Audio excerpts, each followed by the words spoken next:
Good morning class. आज हम हमारे नए टेस्ट पेपर का सोल्यूशन बनाते हैं। हमारा जो टेस्ट फॉर्म नंबर है वो हमारे पास है 025836। ये हमारे पास सीजीएल के एग्जाम की टेस्ट सीरीज है जिसमें मैथ्स के टोटल 25 क्वेश्चंस आते हैं। तो इन 25 क्वेश्चंस का एनालाइज करते हैं आज के पेपर को स्टार्ट आज के पहले क्वेश्चन से। पहला क्वेश्चन ये रहा हमारी स्क्रीन पर।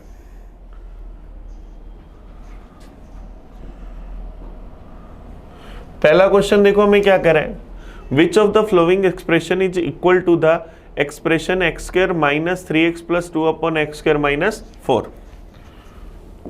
एक्स स्क्वायर माइनस में 3x प्लस 2 अपॉन में एक्स स्क्वायर माइनस 4। -3 के ऐसे दो टुकड़े जिसका टोटल तो -3 हो और मल्टीप्लाई प्लस का 2 हो, -2 और -1। तो यहाँ से इसको हम लिख सकते हैं x minus 2 into X minus 1 बटा में एक्स स्क्वायर माइनस 4 या 2 का square. A square minus B square क्या होता है, A plus B into A minus B. X plus 2 into X minus 2।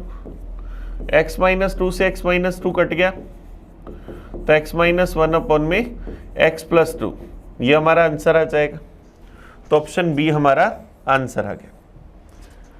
सिर्फ और सिर्फ इस एल्जेब्रिक एक्सप्रेशन को हमें फैक्टराइजेशन करना था, सिंप्लीफिकेशन करना था। चलिए नेक्स्ट क्वेश्चन देखिए 52 number. What is the fourth proportional of 3√5, 5√8 and 3√10। 3√5 ratio के अंदर 5√8, प्रोपोर्शन के अंदर 3√10, रेशियो के अंदर डी। बाहर वाले स्टेप्स का मल्टीप्लाई अंदर वाले स्टेप्स के मल्टीप्लाई के बराबर। 3√5 इंटू डी बराबर 5√8 था, इसको क्या 2√2 कह दे। 3√10 को √5 इंटू √2 कह दे।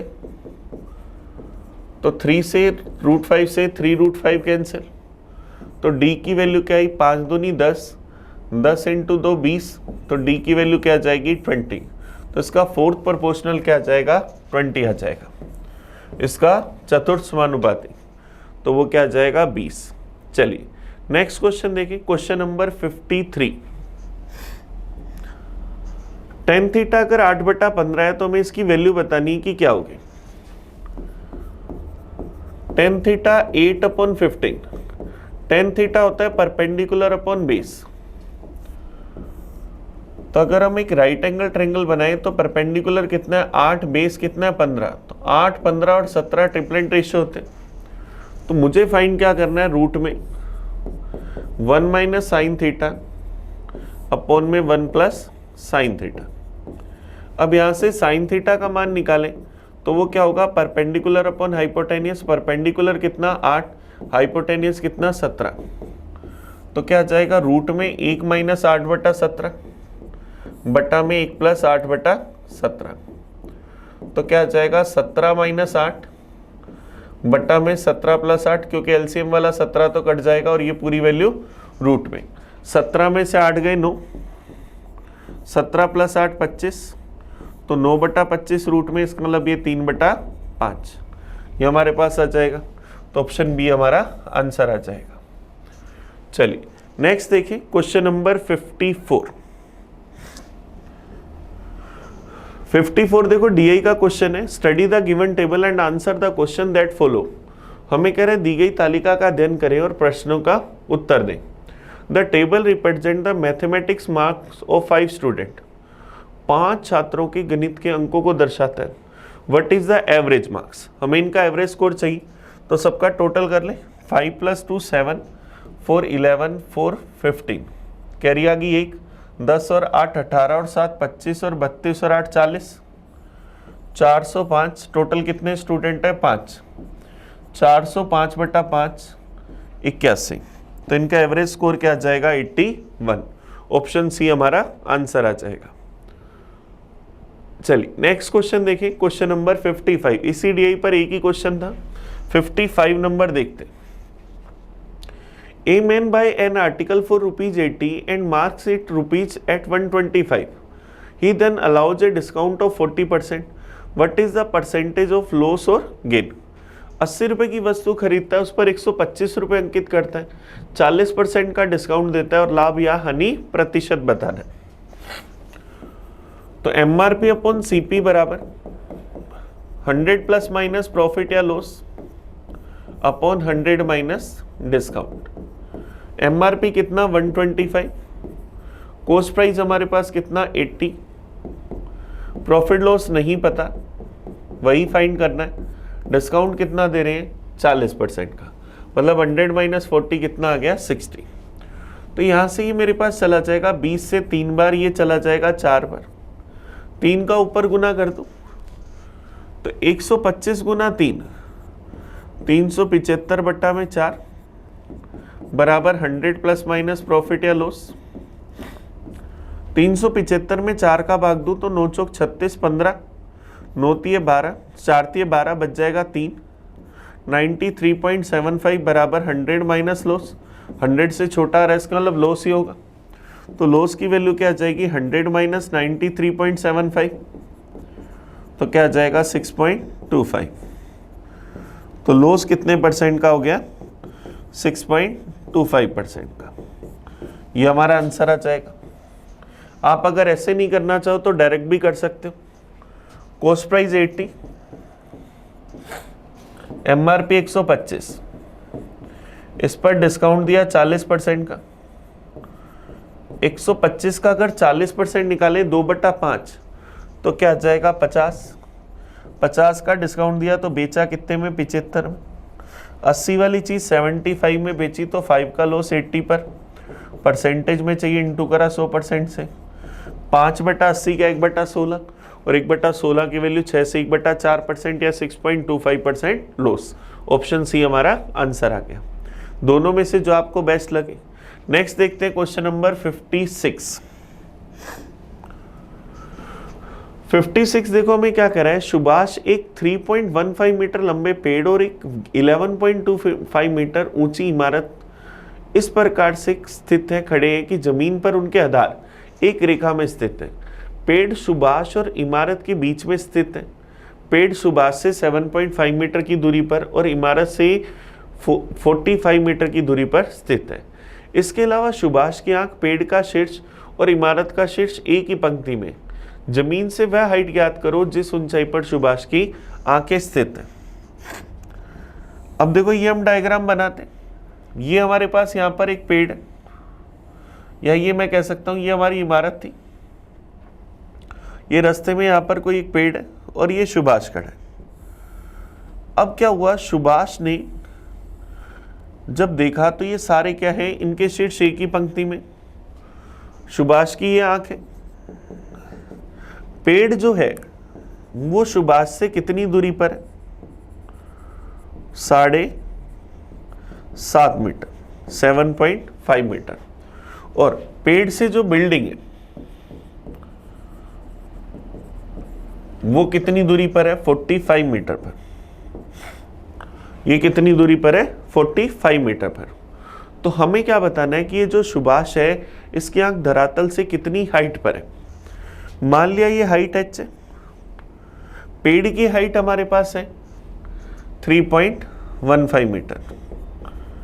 ये पूरी हाइट है 3.15 मीटर और बिल्डिंग की हाइट है 11.25 मीटर। मान लिया कि सुभाष की हाइट h थी, तो ये h है, तो ये ऊपर वाली जो हाइट होगी ये मेरे पास क्या 3.15 माइनस h होगी। ये मेरे पास अगर h है तो ये हाइट कितनी होगी, 11.25 माइनस h होगी। अब मुझे पता है यहाँ थीटा बनेगा, तो यहाँ जो एंगल इस छोटे वाले राइट एंगल ट्रायंगल के लिए होगा वही बड़े वाले ट्रायंगल के लिए होगा। तो यहाँ से मैं tan थीटा क्या होता है, परपेंडिकुलर अपॉन बेस। तो क्या लिख सकता हूँ, 3.15 माइनस h अपॉन में बेस 7.5 बराबर, वहाँ आ जाएगा 11.25 माइनस h और बेस कितना आ जाएगा 52.5। ये मेरे पास आ जाएगा। ये tan थीटा की वैल्यू आ जाएंगी दोनों, परपेंडिकुलर अपॉन बेस, ये दोनों बराबर होंगी। ये गया एक बार, ये गया 7 बार। 7 का मल्टीप्लाई करा, 7 से 21, 22.05 माइनस में 7h बराबर 11.25 माइनस में h, 7h इधर आते ही प्लस का 7h माइनस h 6h, 11.25 इधर आते माइनस का 10.75 और 5 10.80, 6h बराबर 10.80, तो h का मान 10.8 अपॉन 6 क्या जाएगा 1.8। तो सुभाष कितनी हाइट पर था, सुभाष की आंख 1.8 मीटर हाइट पर, ये हमारा आंसर है। सुभाष की आई हमें बताना है कि कितनी हाइट पर थी, तो वो क्या आ गया 1.8 मीटर।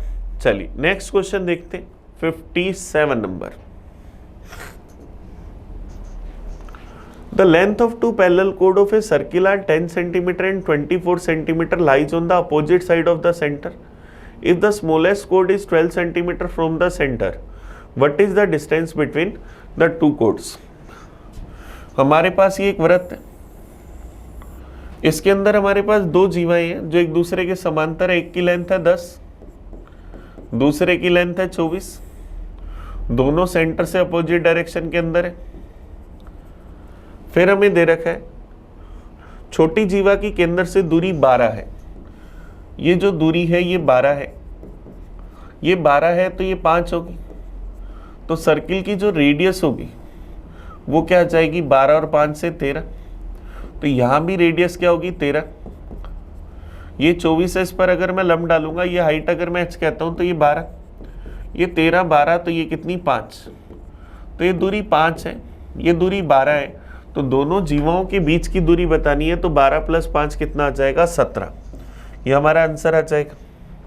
और आप चाहते तो यार डायरेक्ट भी कर सकते थे, दो जीवाएं हैं समांतर, इन दोनों के बीच की दूरी क्या होगी, दोनों के लेंथ का टोटल का आधा, तो 34/2 17।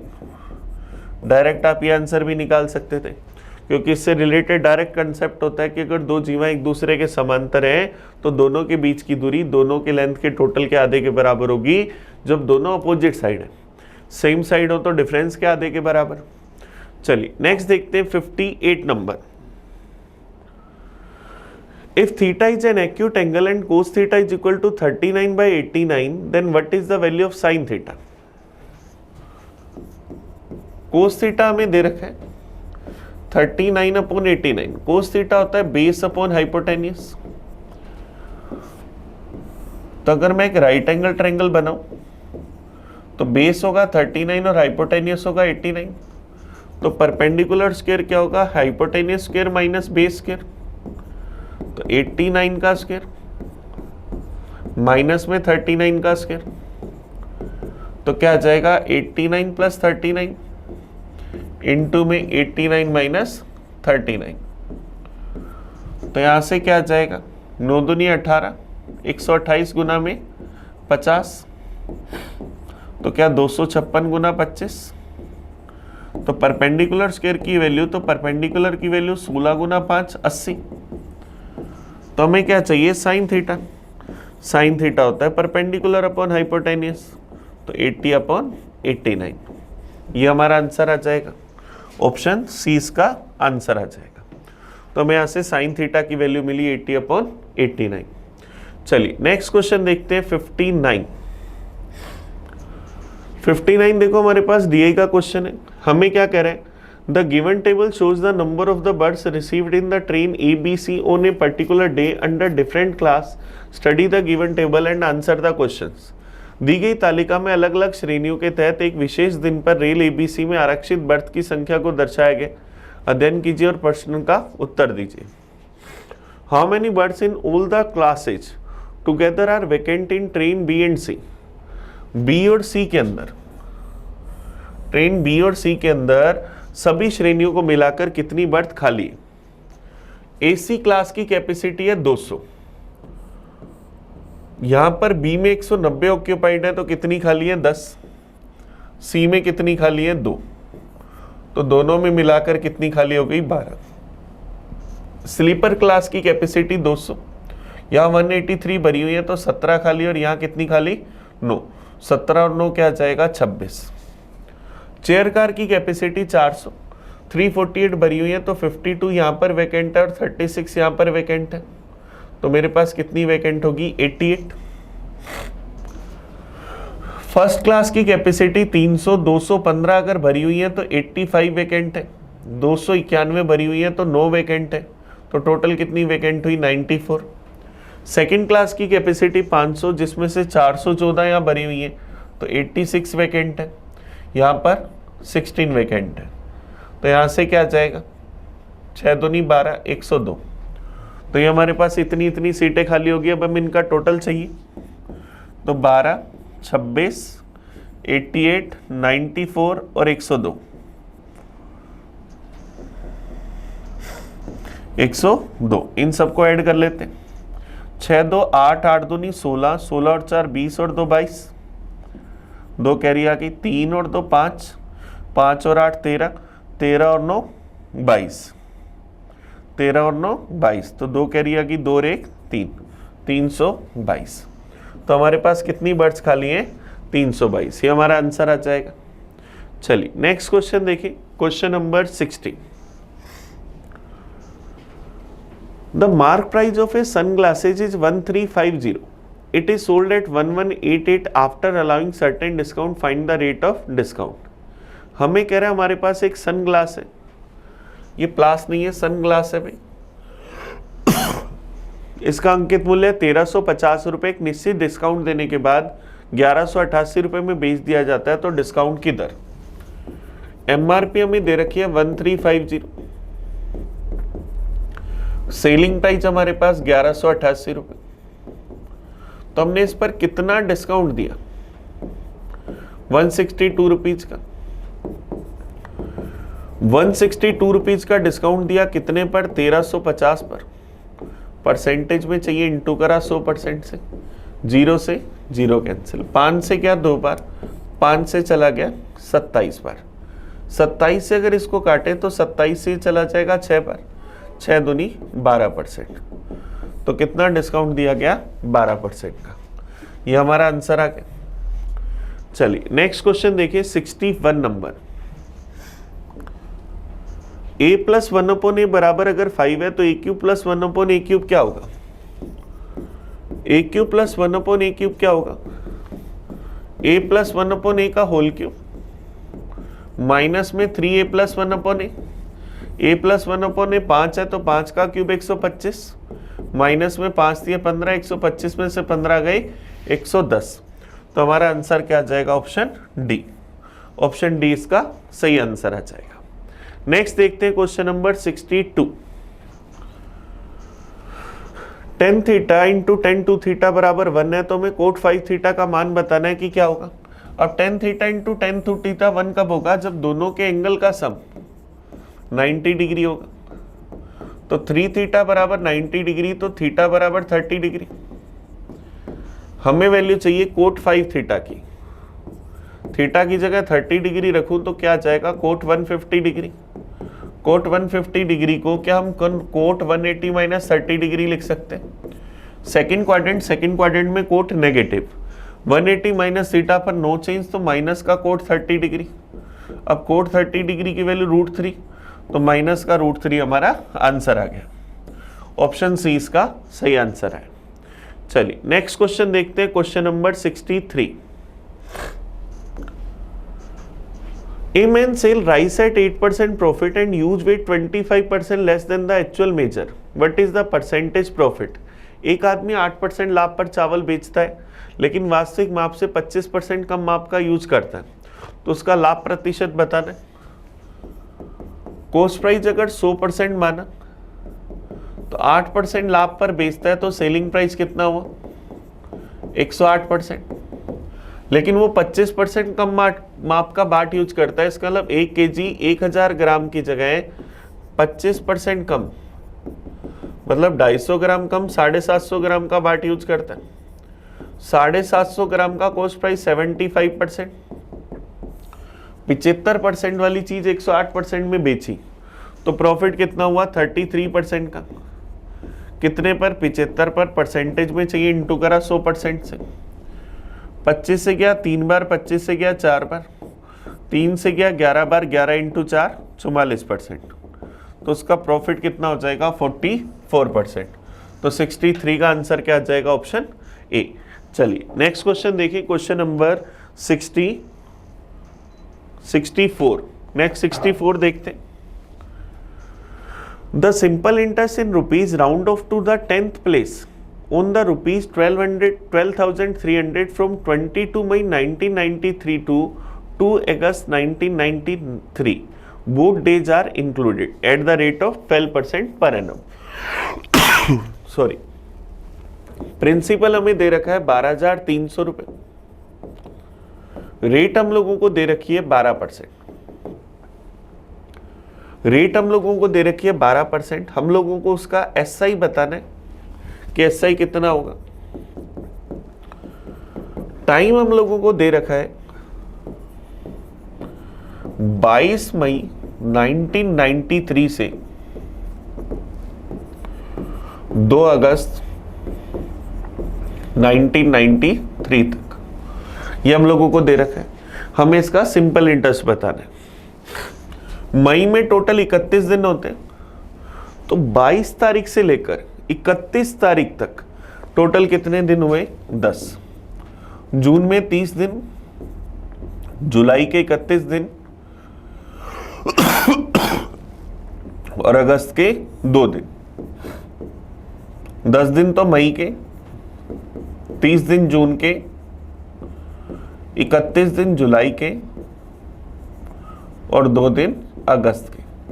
तो टोटल मिलाकर हमारे पास जो दिन हुए वो कितने हुए? 73 डेज। तो 73 डेज को क्या 73/365 ईयर कह सकते? 73 से काट दिया 1/5 साल। तो हमें इसका सिंपल इंटरेस्ट चाहिए। सिंपल इंटरेस्ट का फॉर्मूला P गुना R गुना T बटा में 100। प्रिंसिपल 12,300, रेट 12%, टाइम 1/5 साल बटा में 100। 2 0 से 2 0 कट गए। 123 गुना 12, तो 123 को अगर 12 से गुना करें तो 3 दूनी 6। फिर 12 को 2 से गुना करा 24, 24 और 3 27, 2 कैरी आ गई, 12 और 2 14, 1476 बटा 5। तो 5 दूनी 10। 123 को अगर 12 से गुना करें तो 1230 और 246, 1476 बटा 5। 5 दूनी 10, 47 बच जाएगा, चला जाएगा 9 बार, बच जाएगा 2, 26 चला जाएगा 5 बार, 295 रुपये 20 पैसे। लेकिन हमें इसको बताना है राउंड ऑफ के अंदर, दहाई के अंक तक। तो 295 रुपये 20 पैसे को लगभग हम क्या कह सकते हैं? 300 रुपये, क्योंकि दहाई के अंक तक लेकर जाना है तो आंसर ए आ जाएगा। तो हमारे पास 64 का आंसर क्या है? Option A.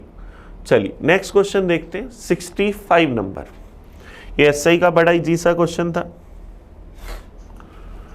2 points P and Q are 3 centimeter apart. These 2 points lies on the circumference of the circle having the radius 1.7 centimeter. What is the distance of the line segment PQ from the center of circle? 2 point है P और Q, जिनके बीच की दूरी हमें दे रखी है 3 centimetre. ये circle के सेंटर से कितनी दूरी पर हमें ये बताना है। अब हमें सर्किल की रेडियस दे रखी है 1.7 सेंटीमीटर। अब ये रेडियस 1.7 सेंटीमीटर, सेंटर से अगर मैं इस पर लंब डालूंगा तो इसको 2 बराबर भागों में बांटेगा। 1.5 सेंटीमीटर, ये 90 डिग्री, ये 15, ये 17, तो ये 8 पॉइंट है तो 0.8 सेंटीमीटर।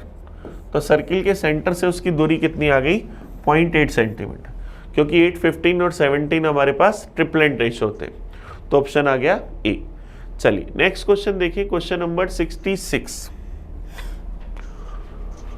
2 आदमी ए और बी ए के बिंदु से 400 मीटर लंबे वृत्ताकार ट्रैक पर विपरीत दिशा में क्रमशः 10 और 40 मीटर पर सेकंड की स्पीड से दौड़ना शुरू करते हैं। जब भी वे मिलते हैं तो ए की चाल दोगुनी हो जाती है और बी की चाल आधी हो जाती है। तो प्रारंभ से कितने समय बाद वे तीसरी बार मिलेंगे? एक गोल ट्रैक है जिसकी लेंथ है 400 मीटर।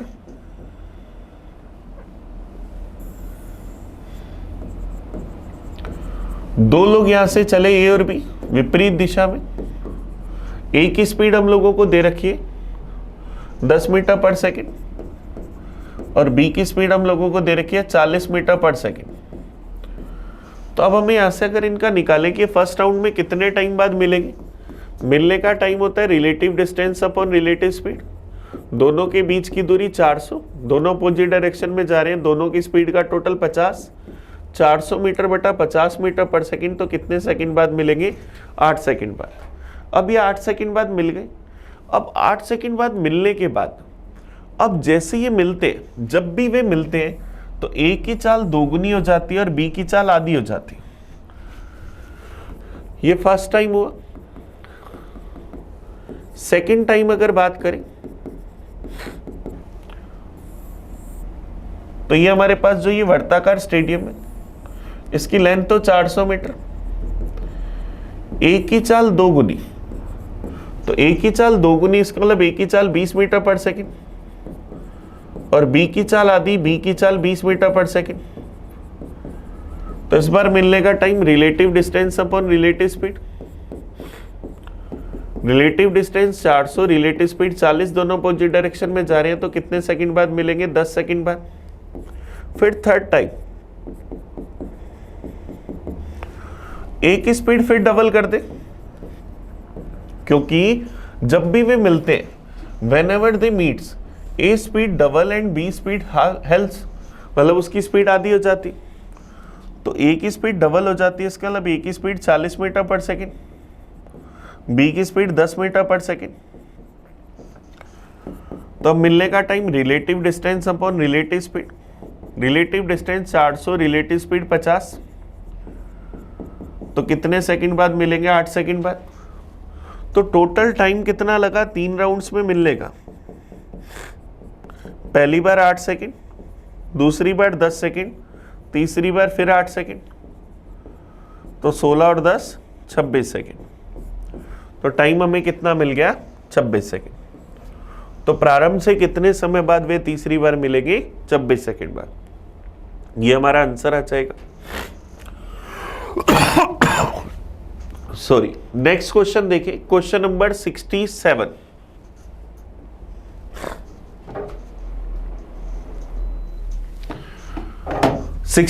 देखो हमें क्या कह रहा है, 2 year ago the population of a city was 5 lakh. If the annual birth rate and annual death rate are 6% and 3% respectively, what is the present population of city? वार्षिक जन्म दर 6% है, वार्षिक मृत्यु दर 3% है। तो जो हमारे पास इफेक्टिव रेट होगी, जो हमारे पास इफेक्टिव रेट होगी वो क्या 6% माइनस 3%, क्या 3% होगी। अब हमें पता है कि 2 साल पहले वहां की पॉपुलेशन 5 लाख थी। अब ये पहले साल 3% से बढ़ेगी। 5 लाख का अगर 3% निकाले 15,000, तो क्या हो जाएगी 5 लाख 15,000। अगले साल फिर 3% से बढ़ेगी, 5 लाख 15,000 का फिर से 3% बढ़ेगा, तो मेरे पास इसका 1% आ जाएगा 5150, तो 3% क्या आ जाएगा 15,450, तो क्या हो जाएगी 5,30,450। ये हमारे पास इसकी प्रेजेंट की पॉपुलेशन आ जाएगी, क्योंकि 2 साल पहले की पता है, 2 साल हमने बढ़ा दी, तो 5,30,450 ये हमारा आंसर आ गया। नेक्स्ट देखते हैं क्वेश्चन नंबर 68। हमें इस व्यंजन को, जो हमारे पास जो एक्सप्रेशन है, इसको हमें क्या करना है, सिंप्लीफाई करना है। 2 से 1/2, डिवाइड के अंदर 1 से 7/8, डिवाइड के अंदर 9 से 3/8, डिवाइड में 11 से 2/3, ऑफ के अंदर 1/8। 2 से 1/2 क्या 5/2, डिवाइड में 1 से 7/8 को 8 और 7 15/8, डिवाइड के अंदर 9 से 3/8 को लिखें तो 8 9 72 और 3 75/8, 11 3 33 और 2 35/3, ऑफ के अंदर 1/8। तो इसको अगर मैं सोल्व करूं तो 5/2 इंटू में 8/15, डिवाइड को इंटू में बदल दिया, डिवाइड में 75/8 डिवाइड में, इस ऑफ को सोल्व करेंगे तो क्या आ जाएगा 35/8 दिए 24, 5 से गया 3 बार, 2 से गया 4 बार, तो 4/3 डिवाइड के अंदर 75/8 गुना में 24/35, 8 से गया 3 बार, 5 से गया 15 बार, 5 से गया 7 बार, तो क्या जाएगा 4/3 डिवाइड में 15 दिए 45/7, तो 4/3 गुना के अंदर 7/45, तो 7 चौक 28 बटा में 45 गुना 3 135, तो 28/135, ये ऑप्शन आ जाएगा ऑप्शन सी। चलिए नेक्स्ट क्वेश्चन देखिए, question number 69। Find the average of the prime numbers lying between 69 and 92। 69 और 92 के बीच में स्थित सभी अभाज्य संख्याओं का औसत बताना है कि क्या होगा। तो अब देखो, इसके लिए आपको प्राइम नंबर्स याद होने चाहिए। 69 और 92 के बीच में प्राइम नंबर आता है 71, 73, 79, 83 और 89, ये हमारे पास प्राइम नंबर आते हैं। ये 5 प्राइम नंबर आते हैं 69 और 92 के बीच में। तो इनका अगर एवरेज चाहिए तो क्या होगा, इन सब का सम अपॉन में टोटल नंबर्स। टोटल ये प्राइम नंबर्स है 5, तो 1 और 3 4, 13, 16, 16 और 9 25, 5 कैरी आ गई 2, 10, 18, 25, 32 और 7 39, 395/5 79। तो हमारा आंसर क्या जाएगा, ऑप्शन डी 79 इनका एवरेज आ जाएगा, और वो एवरेज भी बीच वाला प्राइम नंबर आया। चलिए नेक्स्ट देखते हैं question number 70। In triangle ABC PQ are the middle points of the side AB and AC respectively. हमारे पास एक ट्रायंगल है ABC जिसमें AB का मिड पॉइंट P है और AC का मिड पॉइंट Q है, तो P और Q को मिलाने वाली लाइन BC के समांतर होगी। अब हमें कह रहा है R is the point on the segment PQ। R इस PQ पर एक पॉइंट है कि PR और RQ का रेशो 1:3 है। PR की वैल्यू 6 सेंटीमीटर, तो एक की वैल्यू 6 तो 3 की वैल्यू 18, इसका मतलब PQ की लंबाई क्या है, 18 और 6 24 सेंटीमीटर। तो हमें क्या करना है, BC की लेंथ बतानी है। तो BC की लेंथ क्या होगी, PQ की डबल, क्योंकि ये इसका मिड पॉइंट है, तो 24 की डबल क्या आ जाएगी 48 सेंटीमीटर। तो हमारा आंसर क्या आ जाएगा, ऑप्शन बी। ऑप्शन बी इसका सही आंसर आ गया। नेक्स्ट चलते हैं क्वेश्चन नंबर 71 पर। The diameter of a sphere is 14 centimetre, then the volume of the sphere is. एक गोले का व्यास 14 सेंटीमीटर है, तो इस गोले का आयतन, व्यास अगर 14 सेंटीमीटर है तो रेडियस 7 सेंटीमीटर। अब हमारे पास पता है कि हमारे पास स्फीयर जो है उसका वॉल्यूम क्या होता है, 4/3 पाई r क्यूब। तो 4/3 पाई की वैल्यू 22/7 इंटू में 7 का क्यूब, 7 से 7 कट गया, तो 22 इंटू 4 88 इंटू 7 इंटू 7 49/3, तो 8 निम 72, 2 कैरी आ गई 7, 72 और 32, 72 और 32 हमारे पास 104, 104 और 7 111, कैरी आ गई 11, 8 चौक 32 और 11 43, 43 और 12/3, भाग दिया एक बार, बच जाएगा 13, 4 दिए 12, बच जाएगा 11, चला जाएगा 3 बार, 2 22, 7 दिए 21, बच जाएगा 1, तो क्या आ जाएगा 1437 से 1/3 सेंटीमीटर क्यूब। ये हमारा आंसर आ जाएगा ऑप्शन ए। 71 का आंसर क्या है, ऑप्शन ए। चलिए नेक्स्ट क्वेश्चन देखिए 72 नंबर। x की वैल्यू 7 + 3√5, तो हमें वैल्यू फाइंड करनी है x² + 1/x² की।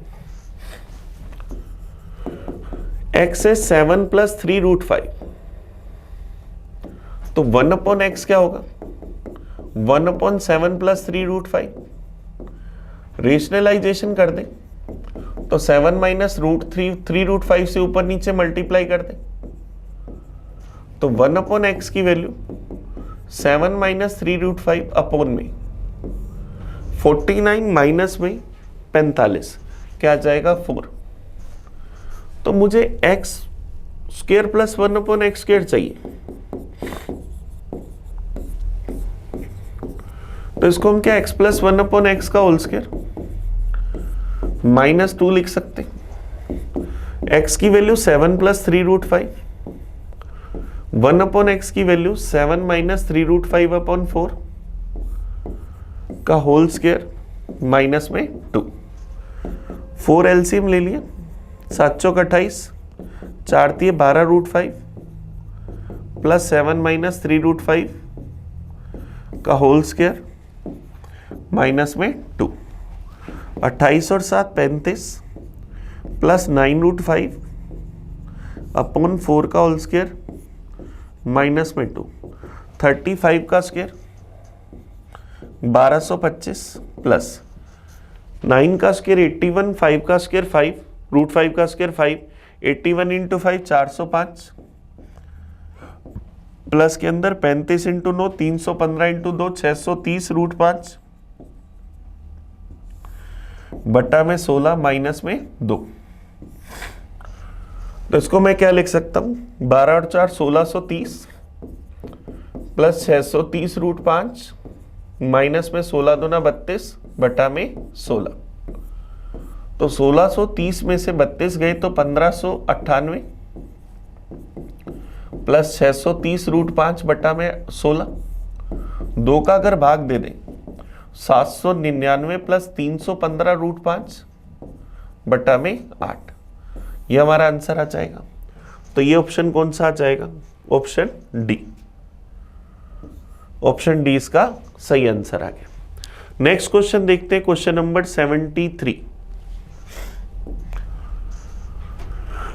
A person spent 12% of his salary on grocery, 8% on medicine and 20% on children's school fees. He had a balance of 36,000. Find the salary. 12% उसने grocery पर खर्च करा,